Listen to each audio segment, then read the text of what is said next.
പക്കിത്തത്തിൻ്റെ ഒരു കവിതയിലുണ്ട്. നിരത്തിൽ കാക്ക കൊത്തുന്നു ചത്ത പെണ്ണിൻ്റെ കണ്ണുകൾ, മുല ചപ്പി വലിക്കുന്നു നരവർഗ നവാതിഥി എന്നൊരു ശ്ലോകമുണ്ട്. ഇത് നമ്മൾ വായിച്ച് ആസ്വദിക്കും. നേരിട്ട് കണ്ടാലോ? നേരിട്ട് നമുക്ക് നോക്കിക്കാൻ പറ്റില്ല. അപ്പോൾ നേരിട്ട് നമ്മൾ കാണുമ്പോൾ ഉണ്ടാകുന്ന വികാരമല്ല ആസ്വാദനത്തിലുണ്ടാകുക, അത് രസമാണ്. അത് അരിസ്റ്റോട്ടിൽ പോയറ്റിക്സ് അത് പ്രത്യേകം പറയുന്നുണ്ട്. അപ്പോൾ അങ്ങനെ വേർതിരിച്ചുകൊണ്ടാണ് ഇത് നമ്മുടെ ജീവിതത്തിൻ്റെ ഡയമെൻഷനായിട്ട് തന്നെ വളരെയധികം പരിപുഷ്ടമാക്കുന്നു എന്ന് പറഞ്ഞത്. അതാണ് സാഹിത്യം പരിപുഷ്ടമാകുന്ന കാലഘട്ടത്തിൽ എപ്പോഴും ജീവിതത്തിൻ്റെ സംസ്കാരം താരതമ്യേന ഉയർന്നതാണ്. താരതമ്യേന എല്ലാം നന്നാക്കുന്ന ഒന്നല്ലത്. അതാണ് ഞാൻ സ്ഥാപിക്കാനായിട്ട് ഉദാഹരണങ്ങൾ എടുത്ത് പറഞ്ഞുകൊണ്ട് പോകുന്നത്. മലയാളത്തിൽ ഇപ്പോൾ തന്നെ ആശാൻ്റെയൊക്കെ കാലം എനിക്കതേ അറിയാവുള്ളൂ. അക്കാലത്ത് വന്നപ്പോഴേക്കും ഇന്നത്തേതുപോലെ ഈ കാമുകൻ കാമുകിയെ കൊല്ലുകയോ കാമുകനെ കൊല്ലുക ഒന്നുമില്ലായിരുന്നു. കാരണം അനുരാഗം ശുദ്ധമാണ്. അത് വേണമെങ്കിൽ നൈരാശ്യം പറ്റിയാൽ തൂങ്ങി മരിക്കും, അങ്ങനെ ആത്മഹത്യ അങ്ങനെയൊക്കെയുള്ള, അല്ലാതെ ഇതുപോലുള്ള വയലൻസും ക്രൂരതയും മൃഗീയതയും പൈശാചികതയും ഒന്നും ഉണ്ടായിരുന്നില്ല. അത് ആണ് ഒരു മണിക്കൂറിലധികം ഞാൻ പറഞ്ഞെന്ന് തോന്നുന്നു പറഞ്ഞുകൊണ്ട് പോയത്. കോളേജ് കണ്ടിട്ട് കോളേജിനും വളരെ മാറ്റം സംഭവിച്ചിട്ടുണ്ടോ? കോളേജിനുണ്ട്. കോളേജിൽ പഴയ ഡിസിപ്ലിൻ ഇല്ല. ഞങ്ങൾ പഠിക്കുന്ന കാലത്ത് അത് വളരെ ഡിസിപ്ലിനായിട്ട് കോളേജാണ്. ഇപ്പോൾ 2 ക്ലാസ്സിൽ താഴെ ഒരു ഡിവിഷൻ മുകളിൽ ഞാൻ ഒരുമിച്ചെടുത്തിട്ടുണ്ട് ഒരേ അവർ. ഒരു കുട്ടിക്ക് ട്രാൻസ്ലേഷന് പാസേജ് കൊടുത്ത് മുകളിൽ ചെന്ന് ഒരു എസ്സേ എഴുതാൻ പറഞ്ഞു കൊടുത്ത് അപ്പുറം ഇപ്പുറം കൊണ്ടുവന്നൊക്കെ രണ്ടും കൊണ്ടുപോയിട്ടുണ്ട്. ഇന്നവിടെ സാധ്യമേ അല്ല. കുട്ടികളാരും പറഞ്ഞാൽ കേൾക്കില്ല, ടീച്ചേഴ്സിനോട് ബഹുമാനമില്ല, ടീച്ചേഴ്സിനോട് അവരോടൊന്നും സ്നേഹമില്ലെന്നാണ് എനിക്ക് തോന്നുന്നത്. വളരെ മാറി. ഞാൻ ഒരു കോളേജിൽ കഴിഞ്ഞ മുമ്പത്തെ വർഷം യൂണിയൻ ഉദ്ഘാടനം ചെയ്ത് പോയപ്പോൾ ഒരാൾ താരതമ്യേന അവിടുത്തെ പ്രൊഫസറായിരിക്കുന്നതാണ് ഞാൻ കരുതിയത്. വന്ന പ്രിൻസിപ്പലാണ് എന്നെ കൂട്ടിക്കൊണ്ടുപോയത് അകത്തേക്ക്.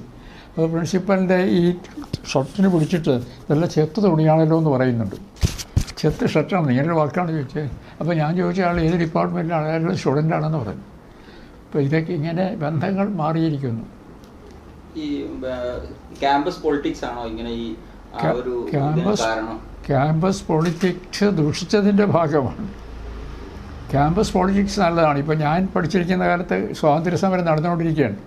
അന്ന് ഞങ്ങളുടെ ക്യാമ്പസ് വിദ്യാർത്ഥികളുണ്ടെന്നും അതിൽ ഞങ്ങളുടെ ലീഡറായിരുന്ന രവീന്ദ്രവർമ്മയാണ്. നിങ്ങൾക്കറിയാം, മൊറാർജി ദേശായിയുടെ ക്യാബിനറ്റിൽ അദ്ദേഹം തൊഴിൽ വകുപ്പ് മന്ത്രിയായിരുന്നു.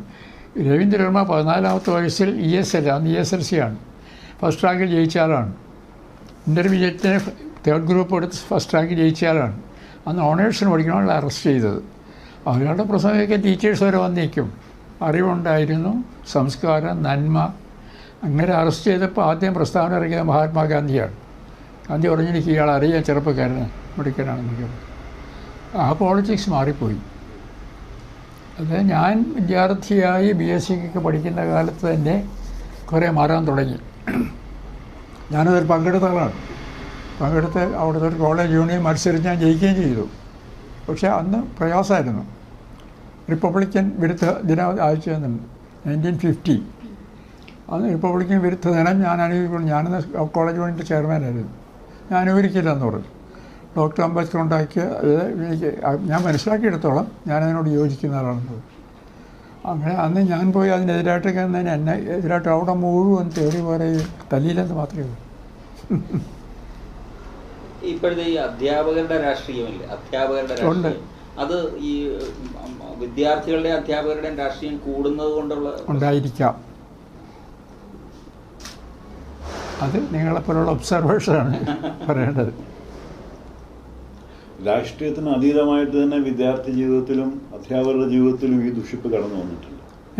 രാഷ്ട്രീയത്തിന് അതീതമായിട്ട് അത് കേട്ടു. ഈ വിദ്യാർത്ഥി ജീവിതത്തിലും അധ്യാപക ജീവിതത്തിലും അവർ തമ്മിലുള്ള ബന്ധത്തിലുമെല്ലാം ഈ ദുഷിപ്പ് കലർന്നിട്ടില്ല. ഇപ്പം രാഷ്ട്രീയത്തിന് അതീതമായി കലർന്നിട്ടുണ്ടല്ലേ? ഉണ്ടായിരിക്കാം.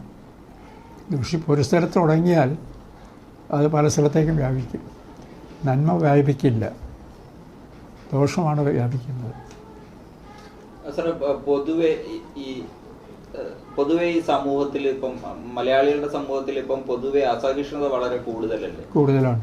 അതായത് ഇപ്പം പിന്നെ ഈ സോഷ്യൽ മീഡിയയിലൂടെയൊക്കെ എന്തും വിളിച്ചു പറയാവുന്ന രീതിയിൽ ഒരു കൂടുതലാണ്. എല്ലാവരുമായിട്ട് ഇണങ്ങിപ്പോകണമെന്നുള്ള പക്ഷക്കാരനാണ്. അത് എന്തുകൊണ്ടാണെന്നാണ് സാറിൻ്റെ ഒരു സാർ ഒരുപാട് കുട്ടികളെ പഠിപ്പിച്ചിട്ടുണ്ട്. അതെങ്ങനെ കാരണം കണ്ടെത്താൻ സാധിക്കും? അതിപ്പം സംഘടിത മതങ്ങളും സംഘടിത സമൂഹ ജീവിതത്തെ ബാധിക്കുന്നതാണ്. അവർക്കും ആസഹിഷ്ണുത ഇല്ലല്ലോ. അവിടേക്കാണ് പിന്നെ ആളുകൾ അധികാരഭ്രമം വളരെ കൂടുതലാണ്. എല്ലാ അമ്പലത്തിലും പള്ളികളിലും അവിടേക്കാണെന്ന് എനിക്കറിയില്ല, എല്ലാ സ്ഥലത്തും തന്നെ ഇവിടെ ഉണ്ട് ഇതെല്ലാം നല്ല. ഇവിടുത്തെ ചില പുരോഹിതന്മാരുടെ സംഘങ്ങൾ വന്ന് ഒമ്പൊരിക്ക് ഞാൻ പലരോട്ട് അടുപ്പായിരുന്നു ഉള്ളത്. അവർ എൻ്റെ അടുത്ത് ചിലത് സ്വാധീനിക്കാനൊക്കെ പറയും, അവരുടെ കക്ഷി ചേരാൻ. അങ്ങനെയൊക്കെ ഒരവസ്ഥ ഉണ്ടാകും. നമുക്ക് രക്ഷയായിട്ടൊന്നുമില്ല ഇപ്പോൾ. ഭീഷണിപ്പെടുത്തി അഭിപ്രായ സ്വാതന്ത്ര്യം, ആൾക്കാർക്ക് അഭിപ്രായം പറയാൻ ഇപ്പോൾ പേടിയാണ്. പേടിയാണ്. ആളുകളോട് സഹവസിക്കാനും പേടിയാണല്ലോ ആളുകളായിട്ട്. ഇപ്പം യാദൃശ്യമായിട്ട് കാണുന്ന സുരേഷ് ഗോപിയുടെ എൻ്റെ കഥ.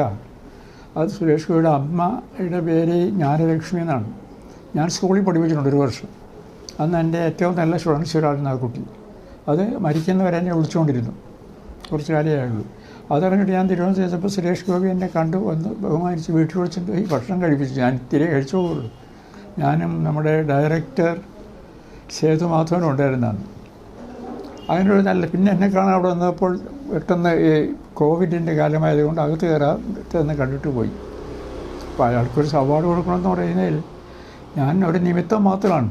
നിശ്ചയിക്കുന്നവരാണ് എൻ്റെ അപരാധികൾ കൊടുക്കാവുന്നത്. അപ്പോൾ അതിനും എല്ലാവരും എതിരായി. പിന്നെ ഞാൻ അതിൻ്റെ കൂടെ നടന്ന പുരോഗമന സാഹിത്യ സംഘം പ്രസിഡൻ്റ് 5 കൊല്ലം. അന്നും ഞാൻ അതിനെതിരായിട്ടുള്ളതിനെ അനുകൂലിച്ചിരുന്നു. പുരോഗമനം മാത്രമല്ല. അപ്പോൾ അത് പറഞ്ഞപ്പോൾ പിന്നെ ഞാൻ പറഞ്ഞു, നിങ്ങൾക്ക് വേദന ഒക്കെ ഉണ്ടെങ്കിൽ ഞാൻ പോകുന്നില്ല, അത്രയല്ലേ ഉള്ളൂ. എന്നേക്കാൾ യോഗ്യനായ ഒരാളെ കൊടുത്തോളൂ, എനിക്കറിയാതെ പറഞ്ഞ് അങ്ങനെയാണ് പോകുന്നത്.